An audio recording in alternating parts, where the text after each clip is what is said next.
India vs west Indies second test டே 2 ஓட review தான் வந்து பார்க்க போறோம். இந்தியா பாத்தீங்கன்னா 518 ரன்ஸுக்கு வந்து டிக்ளேர் பண்ணிட்டாங்க. கேப்டன் சுப்மன் கில் ஒரு ஃபென்டாஸ்டிக்கான ஒரு செஞ்சுரி வந்து அடிச்சிருந்தாரு. அவரோட 10th டெஸ்ட் செஞ்சுரி இந்த பர்டிகுலர் மேட்ச்ல கொண்டு வந்திருக்காரு. தென் நம்பர் 5ல பாத்தீங்கன்னா நிதிஷ்குமார் ரெட்டிக்கு வந்து ஒரு ப்ரொமோஷன். ஸோ அவர் வந்து சூப்பரான ஒரு பேட்டிங், அவர் வந்து ஒரு 40 ரன்ஸ் வந்து அடிச்சிருந்தாரு. Then Dhruv Jurel man in form, அவரும் பாத்தீங்கன்னா ஒரு 40 ரன்ஸ் வந்து அடிச்சிருந்தாரு. ஸோ ஒரு நல்ல ஒரு batting performance from team India. West Indies bowling வந்து எடுத்துட்டோம்னா ஜொமால் வேரிகன் அவர் பாத்தீங்கன்னா நல்ல ஒரு டீசெண்டா போட்டிருந்தாரு. அவர் வந்து 3 wickets. So west Indies batting வந்தப்போ பார்த்தீங்கன்னா compared to last test match இந்த பர்டிகுலர் டெஸ்ட் மேட்ச் பார்த்தீங்கன்னா கொஞ்சம் பெட்டர் ஆடிட்டு இருந்தாங்க. டாப் ஆர்டரில் பார்த்தீங்கன்னா டச் நரேன் சந்திரபால் வந்து ஒரு 30 ரன்ஸ் வந்து அடிச்சிருந்தாரு.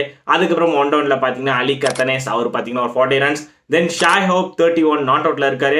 ஸோ நாளைக்கு வந்து வெஸ்ட் இண்டீஸ்க்கு வந்து ஏதாவது ஹோப் கொடுக்குறாரு அப்படிங்கிறத வந்து பார்க்கலாம். நம்ம இந்தியா பவுலிங்ல இருந்து எடுத்துட்டோம்னா ரவீந்திர ஜடேஜா சூப்பராக போட்டிருந்தாரு. ஸோ அவர் வந்து 3 wickets. So overall west Indies பார்த்தீங்கன்னா டே 2ல 140 for 4ல இருக்காங்க. ஸோ எவ்வளோ வெஸ்ட் இண்டீஸ் நாளைக்கு அடிக்கிறாங்க அப்படிங்கிறத நம்ம வெயிட் பண்ணி பார்க்கலாம்.